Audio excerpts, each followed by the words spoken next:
Hello and welcome to the Wholistically Psyched podcast.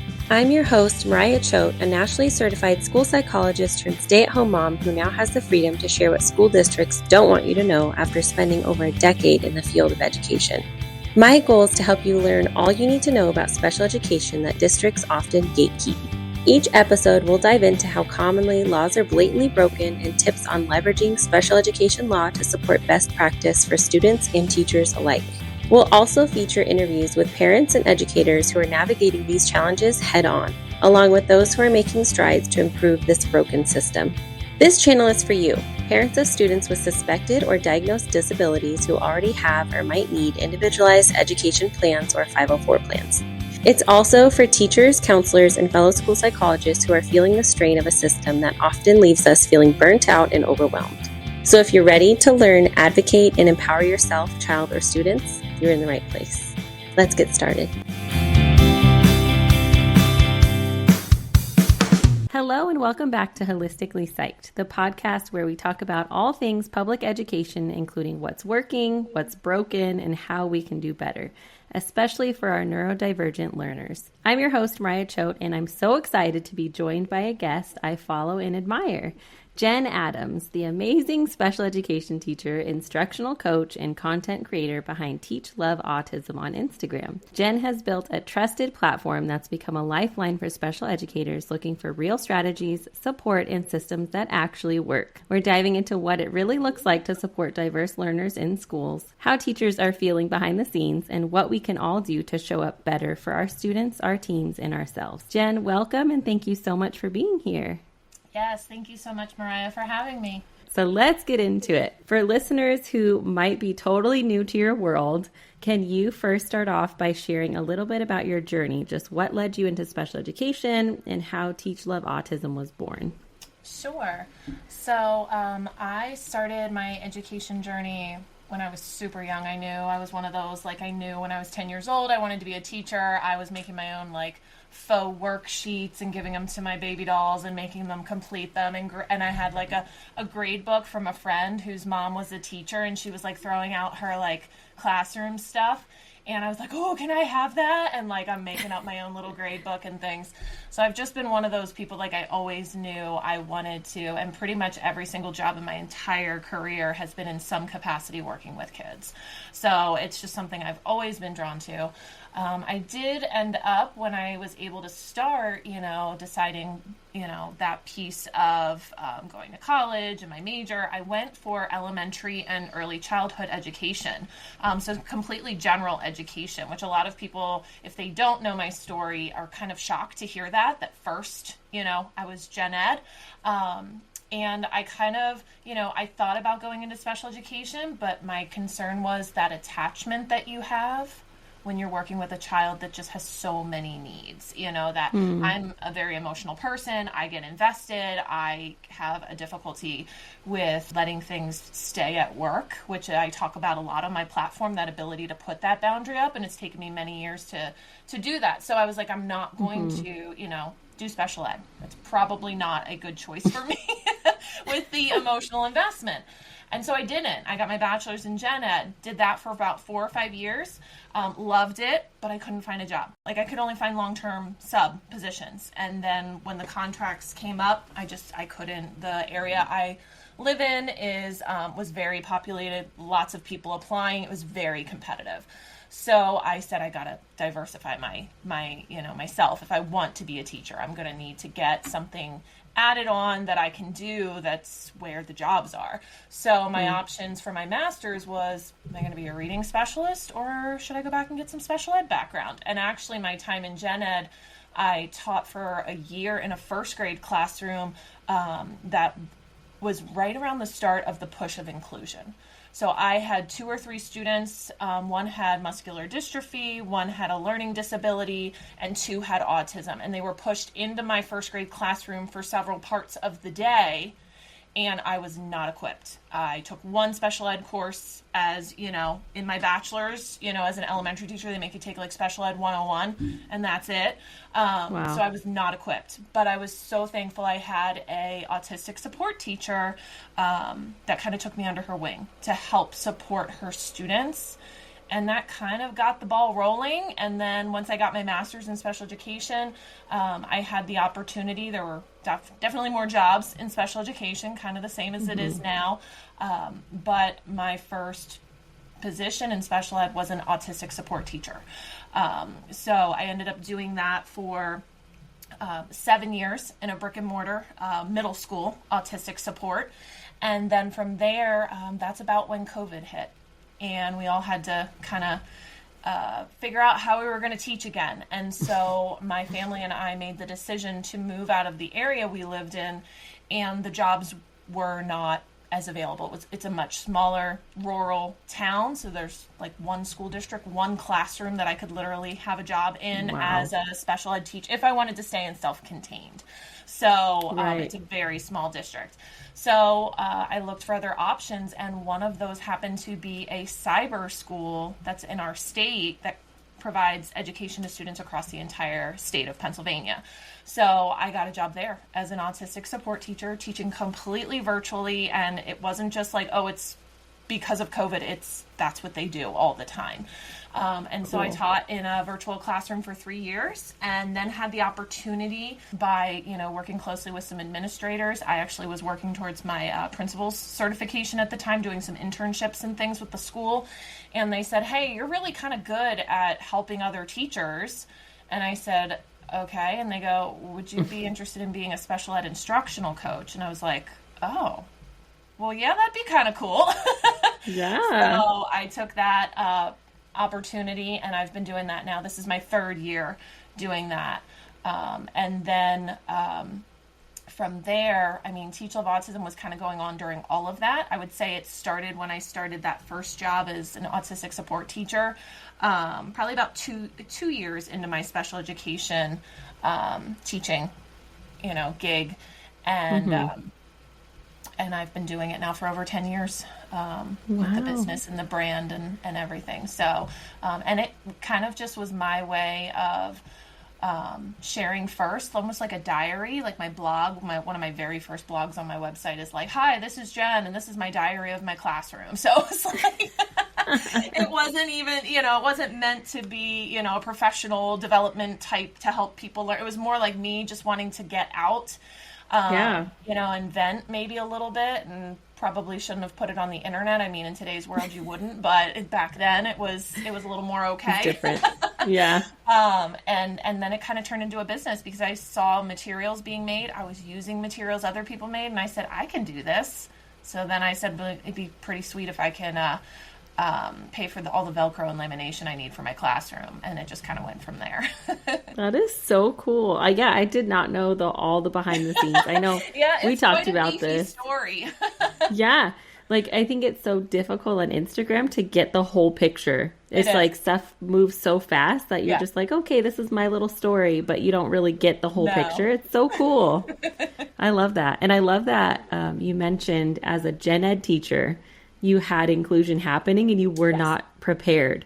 And I think that happens so commonly, even for teachers that are like, they could be teaching 10 years and still be like, I still don't have any support and I still don't have the resources. So talking a little bit about all the differences and all like the different hats you've worn, I feel, how has your role kind of evolved over time from classroom to coaching to content creation? So, I went from being in my own classroom, myself. I had some staff in there. I had a few teammates that I worked closely with, especially when you're in a self-contained classroom.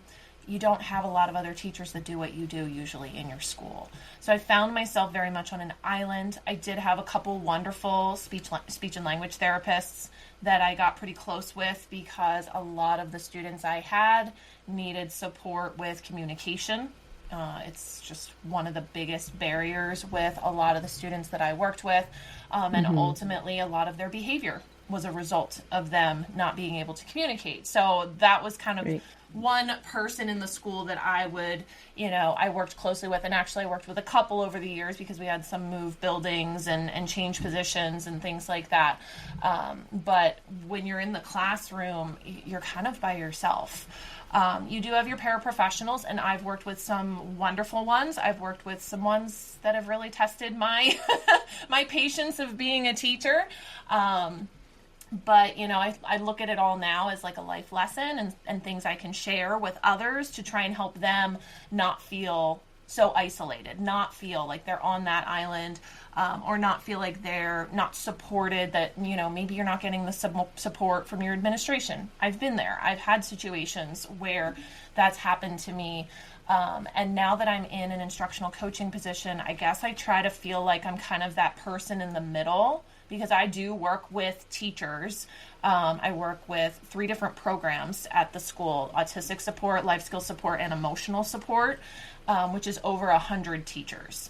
Wow. And then I also work then with the supervisors of those programs who are, in charge of those teachers and, supervising them. So I'm kind of in the middle and trying to get support for the teachers if they need it, advocating a little bit to them, maybe to the supervisors to say, hey, I've spoken with several teachers. They're all kind of saying the same thing. This is something they could need, and vice versa, talking with the supervisors, and they're saying, hey, we're seeing an area of need. All our teachers need more support with putting proper SDIs in the IEP. Can we, and I do presentations and things like that for the teachers, do office hours, things like that. Nice.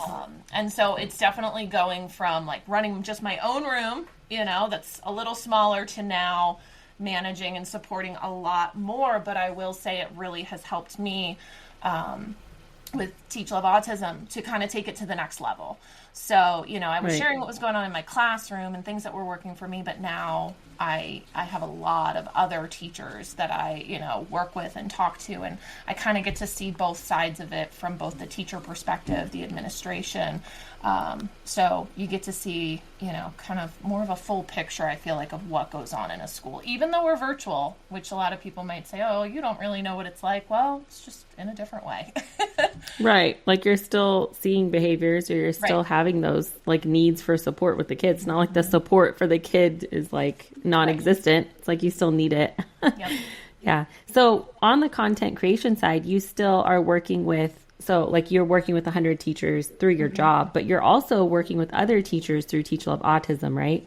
Yes. So I'm working with, teachers by providing them with resources, whether it's materials to help with differentiation in their classrooms, because I myself was in the same situation, which is kind of how I found myself with this whole brand and business, is because, there isn't curriculum specifically for, and really there can't be. A lot of people might not like that I say that, but like there is no perfect curriculum for students anywhere, honestly. But then we go into special ed and we see all the differences that every student has and the needs that are so different and so individualized. We can't possibly have a perfect curriculum for those learners. And so because of that, like I had mentioned earlier, I was making resources for my own students in my classroom, and I went, well, if I could use this, could someone else? And so that's kind of what prompted me to put the resources out there for other people, and the blog and things like that. And now I've even just created within the last year a membership program for teachers that can also benefit them with getting resources, getting some support from me, some tips and ideas that kind of is more, I consider it more closer than, just following me on social media, because it's more connection there. And so we provide live support on our website through that membership.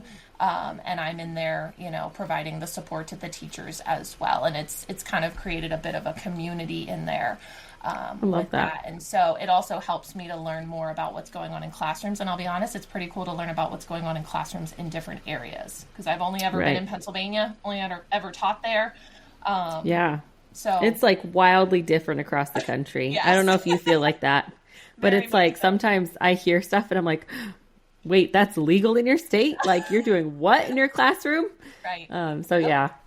That's wild. And is that specifically just for special education teachers, or is it for gen ed, whoever wants it? The membership, I would say it's more geared towards special education teachers. I do have some families, some parents that are also in there, and even some families of students with disabilities that homeschool their child. That's awesome. That have kind of tapped into the resources, because homeschooling is another scenario where a lot of families kind of don't know.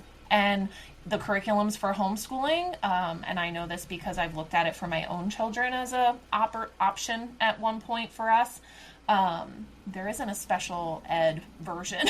There's not one for schools. There's definitely not one for homeschooling. So, right. And those parents are trying to do this with not as much background knowledge as many of us, going to school for many years. And it doesn't mean they can't do it. It doesn't mean that their child, it's not capable of happening. It's more work, and that dedication has to definitely be there. So I do get a lot of families reaching out that are looking to homeschool their child and kind of wondering, like, what does that look like? How can I provide what my child needs?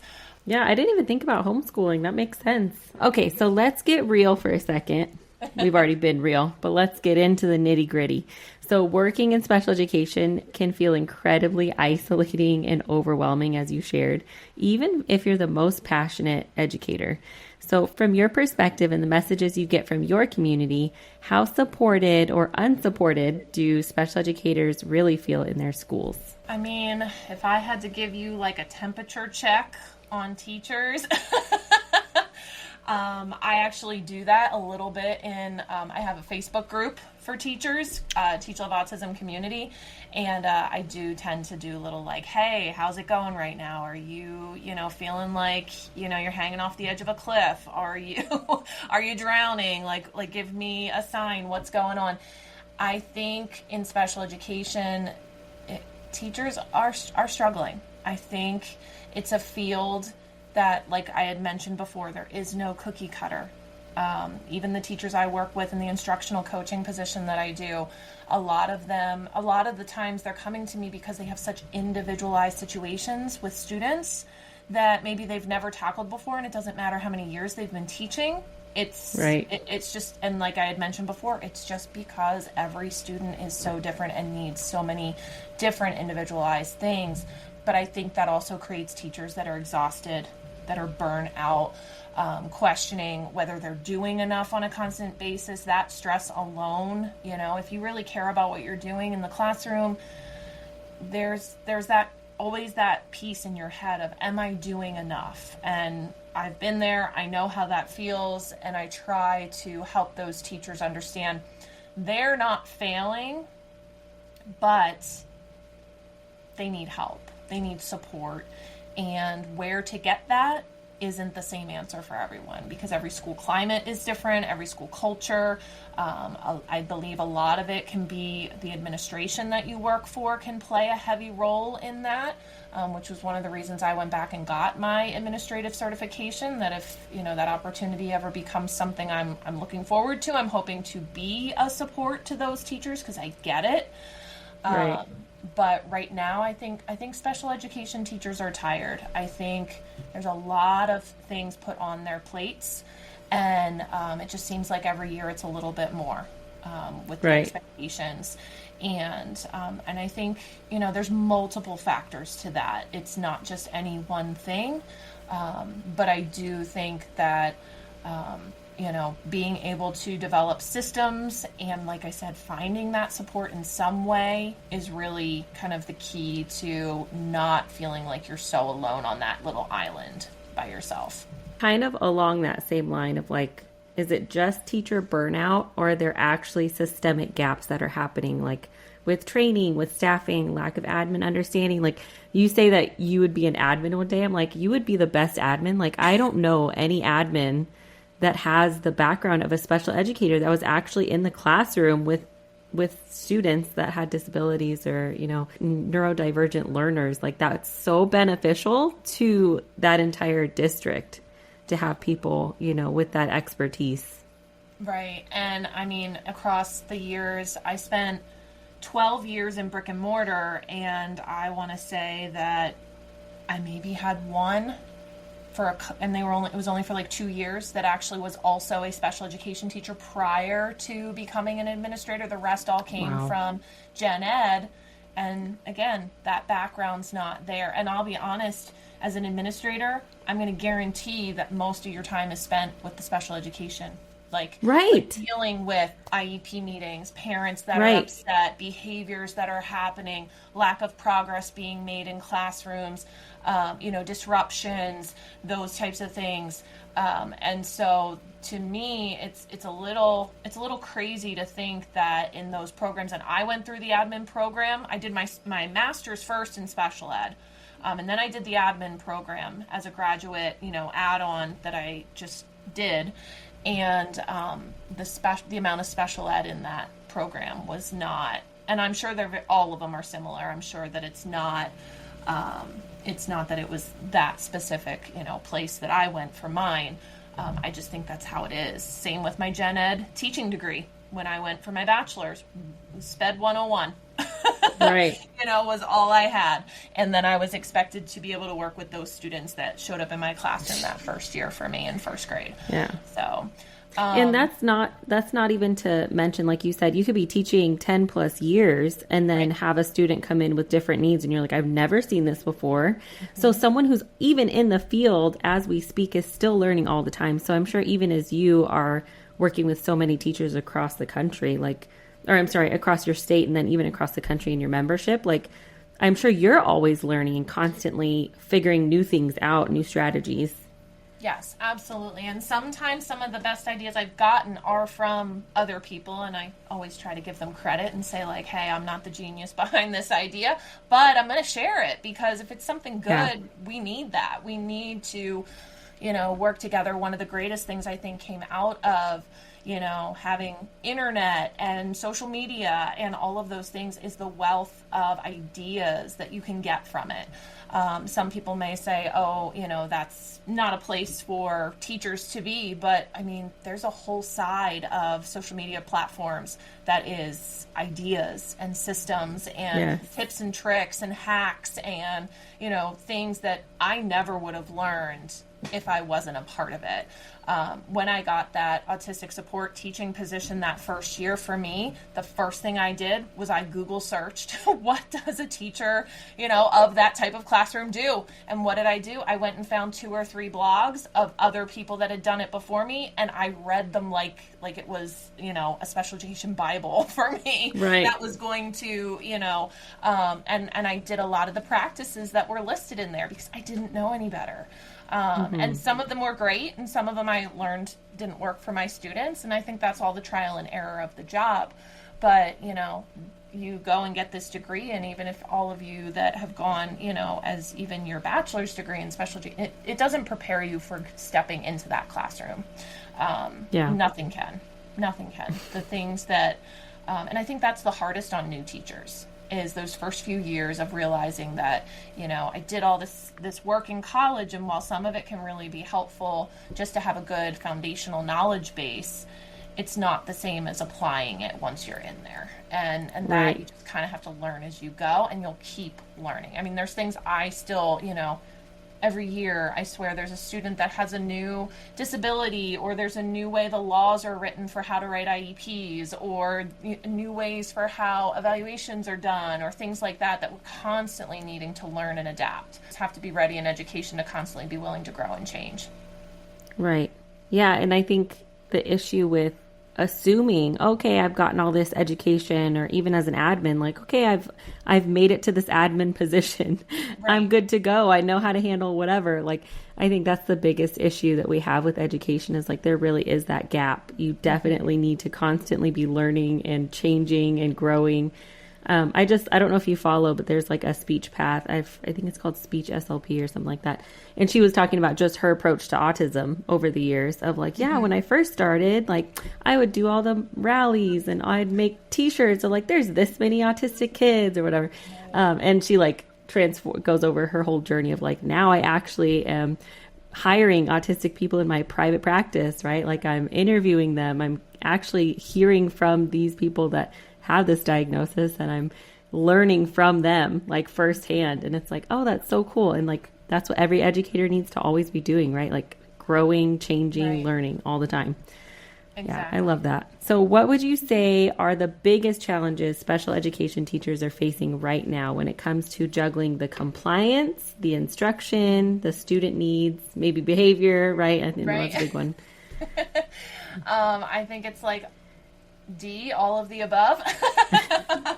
It's everything. It's like I mentioned, the laws are constantly changing, so you have to know and understand how that's done. I was actually just recently on my Instagram sharing with teachers about, how the compliance and being careful of how you're writing those IEPs and making sure you have a strong why and you have data supporting what you're putting in there.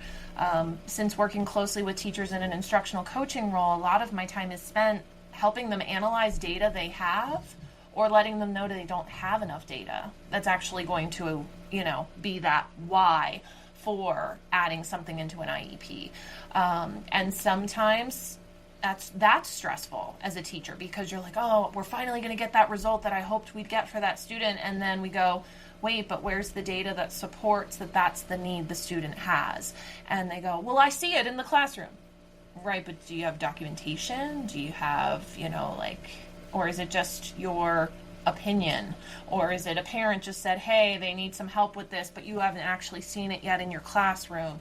So I think that puts a lot of stress on teachers that sometimes it may feel like there's a few extra steps to getting students the support that they need, and that kind of goes in line with curriculum, that goes with behavior, that goes with, additional things. I went through a process. I had a learner who needed an AAC device for communication, but the process to go through getting that approved and getting the insurance and getting, the trials to find the right device that worked best for that student, it was a lengthy process. And I was thankful I had an SLP who had a strong background in assistive technology at the time that kind of helped that.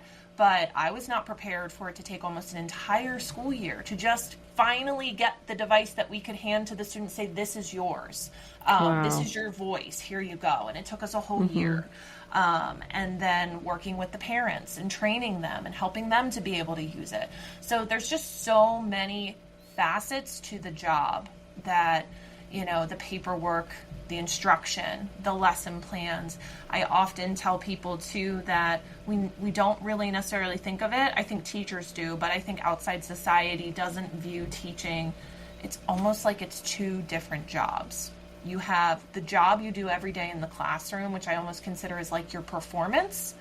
But then in the background, there's all that prep that has to happen for that performance to take place. And sometimes I think there's a lack of respect for the amount of time teachers put in to their lesson plans, making sure they have the materials their students need, cutting them out, laminating them, preparing them, making sure their classroom is set up nicely, and then they have to do it, for 7 hours a day. And so I think that in a lot of ways it's not perceived as a job that is a lot of work, but oh my gosh, it is so much work. Like I said, it's like a 2 or 3 person job. Like one classroom, if you could break it up to 2 or 3 people, the problem is then it's segregated and you have to be really good at communication because you can't be the one writing the lesson plans and expect the person that's delivering the lessons then the next day to know what you mean. You know what I mean? Like you can't do it that way. Because I'm sure some people are like, that's fine. Just have those people, do the stuff behind the scenes, but it doesn't work that way. It doesn't work well. So there's just so many pieces to it. And I know that's not a great answer for what the biggest challenge is. I mean, it's just the job. Everything. Yeah. I was going to say the job description. No, I'm just kidding. But really, it's like you have to be a jack of all trades and be able to somehow, I don't even know how people don't take work home. Like my husband took work home every single day, every single weekend. And he was just a gen ed high school math teacher, it's overwhelming and it's a multi-person job. That's for sure. So thinking of all those struggles from a teacher's perspective, now when we get to the student, right, that has the actual needs, how do those struggles impact the support that students actually receive in the classroom? The time it can take for those supports to get in place if it's not something already within the curriculum, like in the classroom. Like I said, I had a student that had a need for an AAC device. That took us a long time to get that in place. Behavior. Sometimes we have students that need more support, like we need a one-on-one paraprofessional to work with that student. I've had that, and it's taken months of data and meetings to finally get that in place. And then you get the person, and in my situation, the person was wonderful, but they didn't know what they were doing. Yeah, had to be trained. I had to train them, and that took months to get them used to the student, used to the behavior plan we put in place.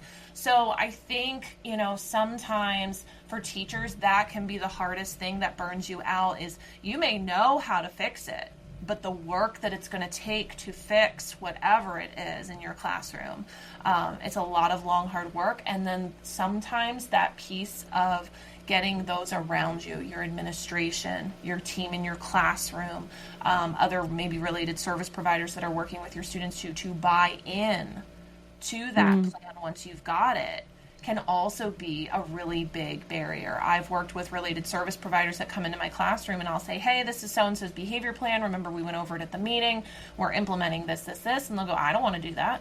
You said yes in the meeting. You signed the paperwork in the meeting, and now you're walking in my classroom and you're saying you're not going to do it. And then it puts me in a horrible position, because where do I go? Do I go to my supervisor? And that creates rifts and drama and tension. And then that feeds into the kids. They know you're stressed.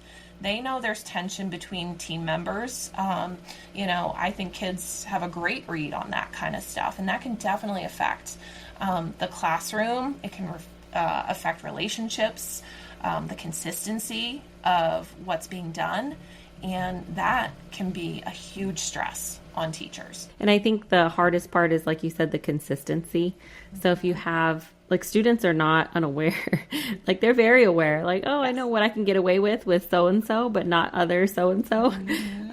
So yeah, having that consistency across team members is so important. And yet when you're burnt out and you're at your max, it's sometimes you're just okay, whatever, I'm just gonna do my best here. Right. That's so hard. And then the student goes without support, and then you're looking at, okay, why has this kid had the same behavior plan for 3 years? So I'd love to talk about IEP meetings for a minute. So in your experience, how can teachers communicate more effectively with families, especially when maybe that trust has already been broken with the family in the past? Okay. IEP meetings, I've had some phenomenal ones that have gone better than I've ever expected. And then you've had some ones where, you're just get me out of here, and they can be emotional. As a parent myself, I can only imagine. I've never been on that side of the table in an IEP meeting. I've always been the educator. But it's their child. So it did take some time for me to step back and remember, I'd be advocating that hard for my own child too. I would be questioning what's going on if it's not success that we're seeing. I would want to know more about how you're doing what's successful so I can do it at home, because maybe I'm struggling with that as well. And so when the trust has been broken between the family and the school, I think the best thing you can do, I've always shared, being transparent with the parent. We're all going to make mistakes. Am I going to forget one time to send Johnny's lunchbox home with him? Is the parent probably going to get mad at me because now they don't have something to send their lunch back in the next day? Yes. But the transparency of apologizing. It was my fault, my mistake. And then you go from there. And yeah, you might have to dig yourself out of a hole, but sometimes we have to lead with that honesty and transparency to get, that respect back. It would be a very different story if I wasn't honest in that scenario and I lied and said, oh, it's Johnny's fault. He didn't bring his lunchbox. I had it right there and maybe that wasn't the case at all. And then Johnny goes home and goes, no, she didn't, Mom. That's, yeah. And sometimes we get in those scenarios where the child goes home and says something and we know it was a different scenario. But in my opinion, the best relationships I've had with families, even after some trust has been broken, were the ones where I was transparent, where I was honest, realistic about things, because that often comes up a lot with families, is what is realistic for your child to be able to do, and how do we get on that same page of what that looks like, so that everybody can feel like, something is in the best interest of the child. And I mean, my one saying that I say all the time is that we always need to make sure we're doing what's best for that student. And if you are, and if in your heart you feel like you are doing what's best for them, you're probably not going in a wrong direction. That's such a good point. That's so true. And yeah, I think, like you said, being a parent is just so different. Recognizing like, yeah, I would fight this hard for my kid. Or if I was confused, I would be frustrated and try to ask all the questions I can. And yeah, I think it's so important to like put yourself in their shoes as much as you can. So on the flip side, how can families better support and understand the role of the special education teacher in this whole process?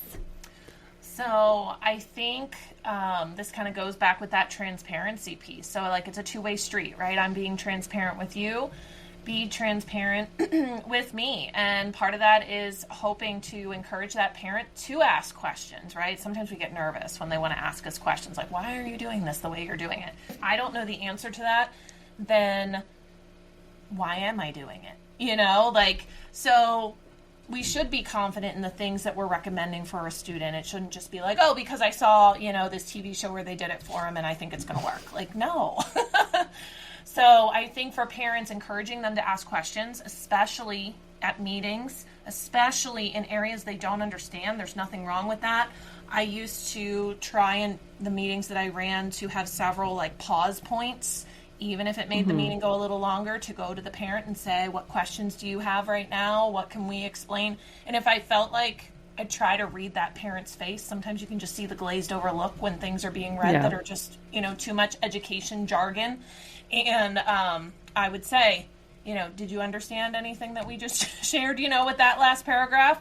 And some parents would still not speak up, but I had some that at that point I had built that relationship. And I had one parent, it was so funny, she's like, I do not know a dang thing that you guys just said. And we were like, okay, well, let's break it down, that's fine. That's what this is for. And helping those parents to stay on that team with you and feel like they're an equal player. It should never feel like one side's against the other. And I think that whole idea of working together, when I first started in my career, you're young, you don't want to make any mistakes, you don't want the parents to feel like you're not good at what you do. So you tend to hide things. You tend to not show when you make those mistakes. But like I said, I found the more I showed that I make them and bounce back from them and show them that I can, fix it, that made for a better relationship with those families. And then also supporting those families to advocate for their child. There's a lot of things parents don't know that are rights that they have, that their child has. And it's gotten me a slap on the wrist here or there a few times. Why'd you tell the parents that we could do that? Now you just costed us money. And again, it's what I felt was best for that child. And that also, I would never say that I would completely, go again. I feel like you're kind of torn between the two, between working for your school and trying to do what's expected of your role there.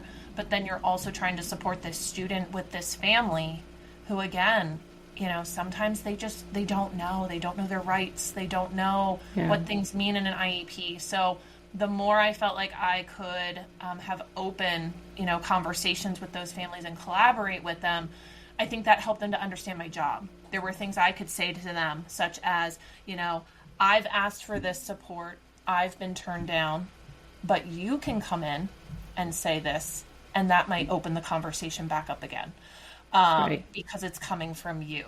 And sometimes I don't know how much parents realize that they can sometimes be the best advocate for their child, even if you may not feel like you're the expert on how to fix it. Oh my gosh. I could have a whole podcast about that last statement. Yeah, it's so true. And it's almost like, and I don't know if you feel this way, we'll get to this in the next one, but it's almost like the parent has so much power, but they think the teacher has all the power. So they're yelling at the teacher, it's your classroom, do X, Y, Z, there's this need. And the teacher is almost like, my mouth is shut because I don't want to get in trouble, but you actually have the power. Like, you just need to say XYZ. Yes, absolutely. Yeah. So on that same note, let's not forget about admin and districts. Yeah. So how can they be showing up better for special educators and students in this process? I mean, the one that we talked about is learning more about special education if they don't have that background, right? Understanding the role that that special education teacher has, the tasks that they have to do.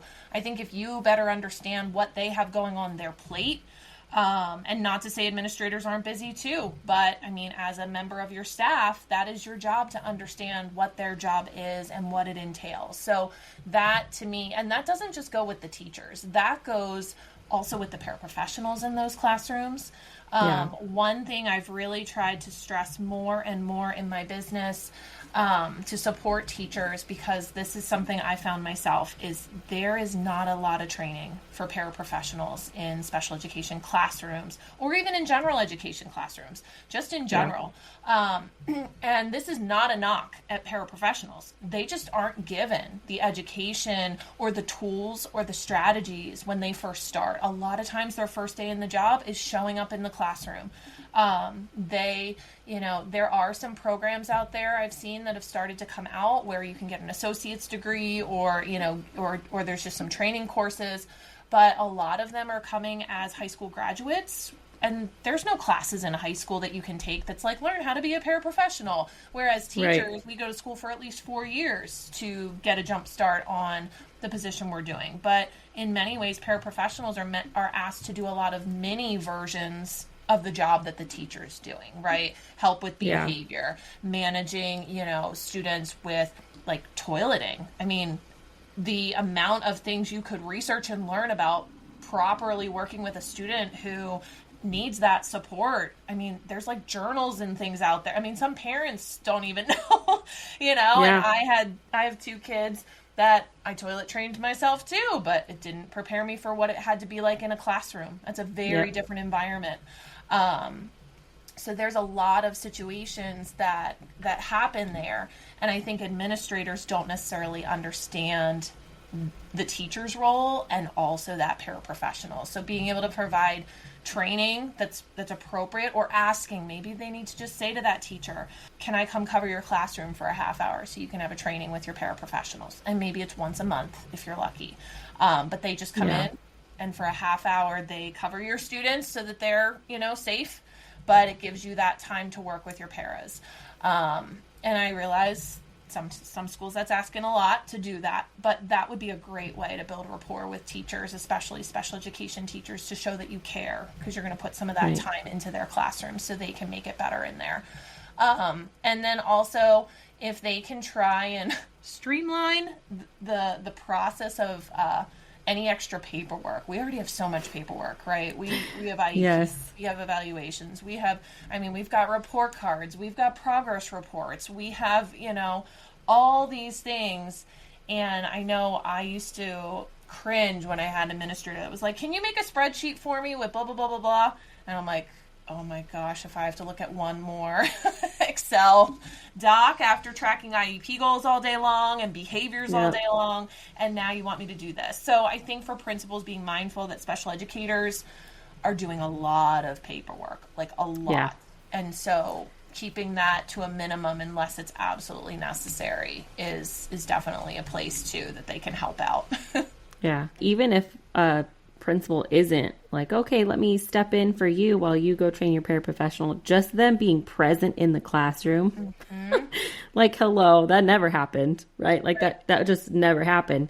I think that's so helpful, not just in special education, but like any classroom, and not in a way of like, hey, let me come observe you. So let's do this formal, like, let me critique you. Right. But no, let me just get to know your students. Let me get to know your struggles. If there's a behavior thing going on while I'm there, I'm actually going to help. I'm not just going to like critique you on it and then give you a bad rating and tell you in an email later.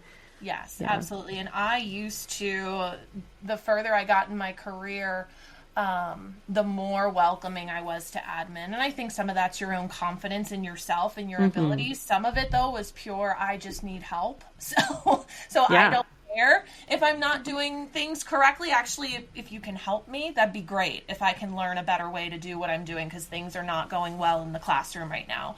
But I used to tell my principals, please stop down. Even if it's first thing in the morning and you go and shake everybody's hand for 3 minutes and you'll walk right back out. Like, that is a world of difference, especially if it's a classroom where there's behaviors and it gets physical and you need support, and they come in and those students, they see someone they don't know, and that just ups the ante in a lot of scenarios. It doesn't actually help. It may help because there's another body in the room, but for those students, sometimes that increases their anxiety, the stress that they're under. Why is this weird person in this room that I don't know? So if you ever have the feeling in your head that, oh gosh, I hope that my admin's not walking in my classroom right now, are you doing the right thing anyways?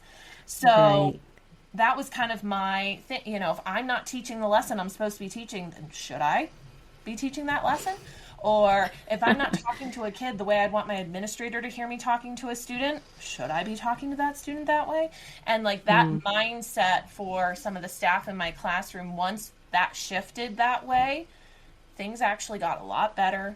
We could, you know, get things done because I said the door is going to be open. Admin is invited in whenever they want. And actually, same way for parents. People always get concerned, oh, that parent's coming in. Parents want to come in my classroom. Come on in. Come see. Come see the amazing things we're doing, and come see the things we're still working on, because that's reality, right? Yeah. We're never going to have a perfect classroom. So I love that. And yeah, and I do think that comes with that confidence, right? And knowing what you're doing is always for the best interest of the child. I love that.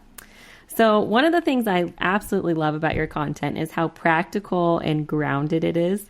So let's talk strategy for a minute. What are your go-to best practices when it comes to the progress monitoring and writing IEP goals that are actually meaningful and measurable? So, I mean, keep it simple. Keep it simple. You know, especially the last few years as an instructional coach, I spend a lot of time helping teachers develop IEP goals, analyzing that data. And they want to make these goals that are like, you know, 500 words long. And I'm like, why? Why are you making it so hard on yourself? You know, I mean, there are those components that have to be, like you said, it needs to be meaningful. It needs to be measurable. You know, we're hitting all those acronyms of the SMART goal that we need to do to make sure we've got the pieces. But after that, why are we adding in all this fluff that is just going to make your life crazy? So that's the first thing I tell teachers is keep it simple. Make sure it's aligned to those students' needs, because if it's not, what are we doing it for? And I found it's funny how sometimes we just have goals. We think we're hitting the need, but we're actually not. Like, you have to think about that goal you're creating. Is that actually hitting that area of need? If the student needs to work on letter identification, but you're doing something where you know, they're working on reading sight words, that's not letter identification. You know, like, I mean, and like, there will be some scenarios, and some of them are a little more harder to read and tell if that's what you're doing or not. But that is always a big one too that I catch. The other thing is, again, are you doing what's best for the student, or are you picking a goal that's easy for you? So while I say keep it simple, it doesn't mean you make it that it's just easy for you to track, not what the student needs. So I've seen teachers that, again, will say, oh, well, I've had 10 other goals in my classroom that were on letter ID. I know how to assess that, so we're going to work on that. But is that actually where the needs are? Did you read the reevaluation or evaluation report, see where those scores were from those tests and the tests maybe that you've done or benchmarks you've done? Where is that actual need? Making sure that while, yes, I want you to keep it simple, it also has to hit you know, what they need. And then when it comes to progress monitoring, what does that look like in that goal creation piece? Tell me. I've literally had this conversation with teachers. They'll be like, oh, I've got this great goal. They'll read it to me. And I'm like, oh, that's beautiful. It sounds awesome. And I'd say, but now tell me what it's going to look like if I walked in watching you progress monitor the student. And I say, describe it. What prompt are you going to use? What materials do we need to have ready to go? What does your data sheet look like where you're going to collect the data on that goal? And they'd start explaining. And actually, as they're explaining, they're going, oh, I didn't put that in the goal. And I'm like, yeah, So guess what? If another teacher picks up that goal because of whatever reason, you move, they move, the kid goes to another school, can somebody else do that the way you intended that goal to work? The stranger test, right, is what we're all told, I think, in college, is write your goals that a stranger could read it, even your IEP. But I find a lot of times teachers write a goal, they've got their data to support it, it's a great goal, and then they wait and they get everything signed in the meeting, it's a great goal, the parents love it, and then they go to sit down and progress monitor, and then they go, oh, I need like 10 resources to make this work, or I need 3 more visuals, or I need a new data sheet, and they don't have it. And then they're kind of working backwards, right? Then you're in a hole that, again, can really hurt us, as we mentioned before, with everything else you've got going on. So if in that goal creation process, you can envision what that session's going to look like with that student, I think you can take a lot of barriers and difficulties with implementing it out of the way. And then you'll probably simplify it when you really think about it. How you check in with your teachers on like, hey, walk me through what this is going to look like. I think it's so helpful in the meeting for parents or other staff to say, to have the same question. Like, I have sat in too many IEP meetings where it's the same goal for the same grade level, right? And it's like just literally copy paste. And it's like, that doesn't even meet the need of the student. And you know what parents saying the whole time? Okay, yeah, that sounds good. Why? They don't know what it looks like to be in a classroom progress monitoring. They just look at you as the special education teacher and say, okay, yeah, sounds good. You're the expert. You do this day in, day out. So I think it's so helpful, even if you're a parent in the meeting, if you're a school psychologist, just walk us through like what is that going to look like? Or what's the specific need that goal is going to target? Like, what are we hoping for the progress on this, right? It could come across as like you're being challenged in the meeting. Mm-hmm. But like you said, if you're able to defend it with like, I have the data, I know I have a plan, I know the specific need of the student, there's nothing to be concerned about. It's a collaborative meeting at that point. Right. And I mean, our honest goal is for them to be successful outside of school. So why not help the parent? And if it's a parent that's like, I want to work on that at home too, then make the goal so that the parent can do it too. And you could just send them the same resources you're using in your classroom to the parent at home. But I mean, if we're really thinking about it, and I know I taught middle school for most of my special education career, so we did talk about the transition piece. A lot of elementary teachers don't think about that part, but honestly, I can tell you there is so much value to creating that ability to take those skills and transfer from one environment to another, meaning from school to home, as much as possible, because in the end, all of our students are going to graduate eventually, and they need to be able to do some of these things on their own outside of a school. So why not encourage those parents to help them at home doing them too? Totally agree with that. Yeah. And I just want to confirm, so you have the membership option, and then you also have separate resources on your website, right? Yes. So I have the membership for teachers where they can join that, and you can join for the month. You can stay on for as many months as you want. You also have a yearly option that's a little cheaper. You actually get a couple months free if you go that way. And you can be with us for the entire year. And in there, the teachers are getting resources for that. We offer discounts that other people don't get, that are only for people in our membership, for some of those outside resources that aren't in the membership. And then I actually provide a video every month that goes with the resources that they get, providing them with the practical tips and ideas on how to implement it. So I might pull up the resource and show them, this is how I would prepare this material for the classroom. This is how I might use it. Would I use it in a whole group lesson? Would I give it to a paraprofessional to maybe work at a table with students one-to-one? Is it something I'd use for progress monitoring? And I give the teachers kind of like my vision for how I think it could work well in their classrooms, to give them those ideas to take that stress off of them. That's so cool.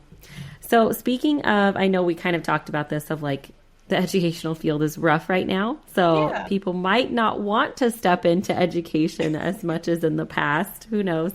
But what advice would you give to a brand new special educator stepping into the field right now? I think, with everything that we discussed today, there's a lot of tidbits that could be taken, and first year teachers can apply a lot. The one thing maybe we didn't talk about as much, though, is finding your people. right? I did talk a little bit about that and it can be hard. And nobody can do this job alone. No way. You cannot just close that door and be by yourself and just expect to succeed day in and day out. You're going to need someone, whether it's a mentor, which some schools provide you with those, some don't. I mean, I had a mentor when I started in special ed, but they didn't teach the same program as me. So they didn't understand. They were in special ed, but it was a different version of they were more resource and out in co-teaching and doing those things, where I was a self-contained classroom, so they couldn't help me with a lot of the best practices that I needed to do for my students. So finding mentors and finding just people that you can lean on. And I will say, like I said earlier, it wasn't as easy to connect as it is now for teachers. So it used to just be whoever's in your school, that's all you got. Like, find somebody in your building. Now we've got social media. There's tons of amazing people on social media that can provide ideas and tips. Like I said, when I first realized I got a job in special education, the first thing I did was Google and look for a teacher's blog that had already done it before. So, I mean, lean on those people that have been there, especially those that want to help. And I would say, especially in the social media world, if we're sharing about it, we want to help. We wouldn't be sharing otherwise. So, if you can find some people to connect with, find some people, even if they're not in your school, that are able to, you can work with and grow, and kind of just give yourself grace, because you're going to make mistakes, but just know that, you've got that team around you to help pick you up when something doesn't go the way you want. And I think another thing new teachers need to remember is it's not our job to fix the students that we work with. Our job is to support them, and we can put lots of things in place. We can put all that time and effort in. And again, I'm going to stick with my main statement is, if you're doing what you feel in your heart is best for those students, supporting them, then, you are doing a good job. And sometimes teachers don't hear that nearly enough, that they're doing a good job from anybody. The profession is a pretty thankless profession if you think about it. And I mean, I try to say this a lot on my platform too, is we need to remember, like, the future is in our classrooms. No matter what you teach, that is the future. That is a big responsibility. And, again, our job is to support them and help them grow into the best people they can be for the time that we have them. It's not just our job, right? They have parents, they have other people that influence their lives. But I figure for the time that I have them, I want to know that I did what was best for them in supporting them in that opportunity that they have coming their way. Hearing stories from people that genuinely feel passionate about the people that they work for, like, supporting students, like you're working for the support of that student, right? I just think it's so helpful, because it's like, man, there is such good in this world. Like, even though it's difficult, even though teachers are burnt out, like, there's people like you out there teaching, my friend Lara's kid in the classroom. Like, that's just so sweet, It's like we have to be reminded that, teachers are doing a good job. They're trying as hard as they can. Jenn, thank you so much for joining me and sharing your heart, your experience, and honestly, your brilliance with us today. Your voice is just such a gift to this field. To our listeners, if you haven't already, go give Jenn a follow at Teach Love Autism on Instagram. And I promise you will walk away with something helpful every single time. As always, thank you for tuning in to Wholistically Psyched. Let's keep advocating, collaborating, and showing up for the students who need us most. Thanks so much for joining me today. I would be so grateful if you could share this with anyone you can think of who works in education or happens to have a child with disabilities. If this was helpful for you, make sure to subscribe so you can hear some of the crazy and amazing stories of what is really going on behind the scenes in public education. Until next time, remember, in the famous words of Maya Angelou, each child belongs to all of us, and they bring us a tomorrow in direct relation to the responsibility we have shown to them.